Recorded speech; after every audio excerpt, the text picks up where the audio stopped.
اللہ تعالیٰ نے اپنے پاک پیغمبر محمد صلی اللہ علیہ وسلم کو جانثاروں اور وفاداروں کی ایک ایسی جماعت عطا فرمائی جس نے پوری دنیا میں وفاداری اور جانثاری کی ایک بہترین مثال قائم کی، یعنی صحابہ کرام رضوان اللہ تعالیٰ علیہ مجمعین نے، جنہوں نے نہ صرف اللہ کے نبی صلی اللہ علیہ وسلم کی محبت میں اپنے مالوں کو لٹایا بلکہ اپنی جانیں بھی قربان کر دیں، اپنا سب کچھ تن من دھن سب کچھ آقا کریم صلی اللہ علیہ وسلم کے قدموں میں لا کر نچھاور کر دیا۔ غلامی اور جانثاری کی مثال صحابہ کی طرح کوئی نہیں دے سکتا۔ اللہ کے نبی صلی اللہ علیہ وسلم کی جانثاری چاہے قربانی میں ہو یا پھر کسی اور زاویے سے ہو، ہر زاویے سے صحابہ کرام نے جان مال تن من دھن کی قربانیاں پیش کی ہیں، اور اس درجہ محبت فرماتے تھے کہ ایک مرتبہ کسی مشرک نے اللہ کے نبی صلی اللہ علیہ وسلم کے بارے میں پوچھنے کے لیے اپنے کسی غلام کو بھیجا، تو جب وہ ان کا قاصد سامنے آیا اور لوٹ کر گیا تو بادشاہ سے یہ تاثر دینے لگا کہ بادشاہ سلامت، ہم نے بڑے بڑے بادشاہ دیکھے ہیں مگر محمد کی شان تو سب سے اعلیٰ ہے، اس کی طرح اعلیٰ شان والا آج تک ہم نے کبھی نہیں دیکھا، کیونکہ ہم نے دیکھا کہ جب کبھی وہ وضو فرماتے ہیں تو اسے کہ وضو کا قطرہ بھی زمین پہ نہیں گرتا، اس سے پہلے اس کے چاہنے والے اسے روک لیتے ہیں، اپنے جسموں پر عقیدت سے مل لیتے ہیں،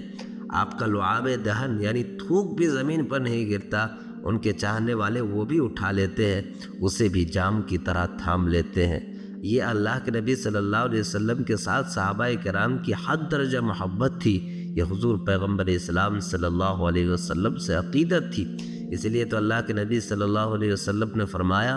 کہ اس وقت تک تم کامل مومن نہیں ہو سکتے جب تک تمہاری نگاہ میں سب سے زیادہ محبوب نہ ہو جاؤں، تمہاری ماں باپ سے، تمہاری آل اولاد سے، تمہارے مال و اسباب سے، تمہاری تجارت سے، ہر چیز سے میں سب سے زیادہ جب تک محبوب نہ ہو جاؤں تب تک تم کامل مومن نہیں ہو سکتے۔ اور اس تکمیل ایمان کی مثال ہے صحابہ کرام۔ صحابہ کرام کی زندگی، ان کی قربانیاں، بے لوث قربانیاں، جہاں جان کی بات آئی تو فوراً اپنی جانیں قربان کر دیں۔ مشہور واقعہ حضرت حنظلہ رضی اللہ تعالیٰ عنہ کا ہے۔ نئی نئی شادی ہوئی ہے، گھر آئے ہوئے ہیں، بستر پر لیٹے ہوئے ہیں، ادھر جنگ کے میدان کی طرف سے اعلان ہوتا ہے کہ چلو میدان جنگ میں۔ حضرت حنظلہ رضی اللہ تعالیٰ عنہ کی ابھی نئی نئی شادی ہوئی تھی، سرہانے سے تلوار نکالنے لگتے ہیں۔ ان کی بیوی پوچھتی ہے کیا بات ہے، جھجک کیوں رہے ہیں؟ حضرت حنظلہ رضی اللہ تعالیٰ عنہ دبے ہوئی زبان میں یہ جواب دیتے ہیں کہ میرے زوجہ، میدان جنگ میں جانے کا ارادہ ہے، حضور کی طرف سے اعلان آ چکا ہے، مجھے جانا چاہیے۔ تو ان کی بیوی نے کہا کہ میری طرف سے اجازت ہے، آپ تشریف لے جائیے۔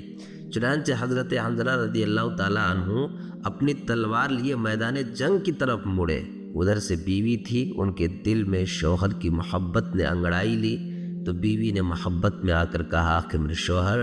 آپ عام جگہ پر نہیں جا رہے بلکہ میدان جنگ میں جا رہے ہیں، پتہ نہیں آپ دوبارہ پلٹ کر آئے یا نہ آئے، اس لیے میں چاہتی ہوں کہ آخری بار آپ اپنا دیدار کرا دیں، ذرا پلٹ کر دیکھ لیں تاکہ میں جی بھر کے آپ کو دیکھ لوں۔ حضرت حنظلہ رضی اللہ تعالیٰ عنہ نے جواب دیا، اے میری بیوی، آپ کا حق مجھ پر ضرور ہے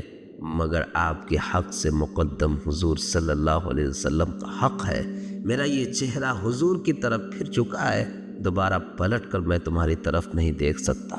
اگر میں نے دیکھا حضور کی محبت میں گستاخی ہو جائے گی۔ یہ تھی محبت صحابہ کی، یہ تھی حضرت حنظلہ رضی اللہ تعالیٰ عنہ کا ایثار۔ اسی طرح حضرت حمزہ رضی اللہ تعالیٰ عنہ کی جب شہادت ہوئی میدان احد میں، اور آپ کو معلوم ہے کہ ان کی لاش کے ساتھ بے حرمتی کی گئی، مسئلہ کیا گیا، یعنی آنکھ کان ناک سب کچھ کاٹ دیا گیا، ان کے جسم کو چھلنی چھلنی کر دیا گیا۔ جب حضرت حنظلہ رضی اللہ تعالیٰ عنہ کی شہادت کی خبر میدان احد میں پھیلی تو ایک قیامت کا سما ہو گیا، قیامت ٹوٹ پڑی، سب لوگ لاش کو دیکھنے کے لیے دوڑ پڑے۔ اتنے میں حضرت حمزہ رضی اللہ تعالیٰ عنہ کی بہن بھی اپنے بھائی کی لاش کو دیکھنے آ رہی تھی، جو حضور صلی اللہ علیہ وسلم نے محسوس کیا کہ اگر بہن لاش کو دیکھے گی تو اس کی تاب نہیں لا سکے گی، وہ صبر نہیں کر پائے گی، اس لیے حضور نے حضرت حمزہ رضی اللہ تعالیٰ عنہ کی بہن سے کہا کہ ٹھہر جا، اب یقین جانیے حضرت حمزہ کی بہن دوڑے ہوئے اپنے بھائی کی لاش دیکھنے کے لیے آ رہی تھی۔ حضور نے اشارہ فرمایا کہ رک جا۔ حضرت حمزہ کی بہن وہیں رک گئی جہاں پر حضور نے فرمایا، ایک قدم بھی آگے نہیں بڑھائی۔ کتنے جذبات رہے ہوں گے، کتنے احساسات رہے ہوں گے بھائی کو دیکھنے کے، مگر جب حضور کا پیغام آ گیا تو ایک قدم بھی آگے نہیں بڑھایا۔ یہ اظہار اور جذبہ ہے صحابہ کرام کا۔ اس طرح کی سینکڑوں لا تعداد مثالیں ہیں صحابہ کرام رضوان اللہ تعالی علیہم اجمعین کا، جہاں انہوں نے حضور کی محبت میں اپنا سب کچھ داؤ پر لگا دیا، سب کچھ لٹا دیا۔ ایک صحابی ہے حضرت طلحہ رضی اللہ تعالیٰ عنہ، جب اللہ کی طرف سے یہ آیت نازل ہوئی کہ جب تک اپنا پسندیدہ چیز تم اللہ کے راہ میں خرچ نہ کرو تب تک تم اللہ کی رضا کو اور بھلائی کو نہیں پا سکتے،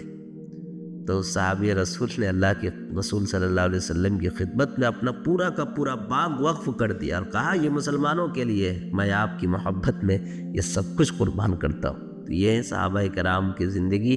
مختصر، اور یہ ہے ان کی جانثاری۔ اللہ تعالیٰ سے دعا ہے کہ اللہ تعالیٰ ہمیں بھی حضور پاک صلی اللہ علیہ وسلم سے سچی عقیدت نصیب فرمائے، علم کے اور محبت کے تمام تر تقاضوں کو پورا کرنے کی توفیق عطا فرمائے۔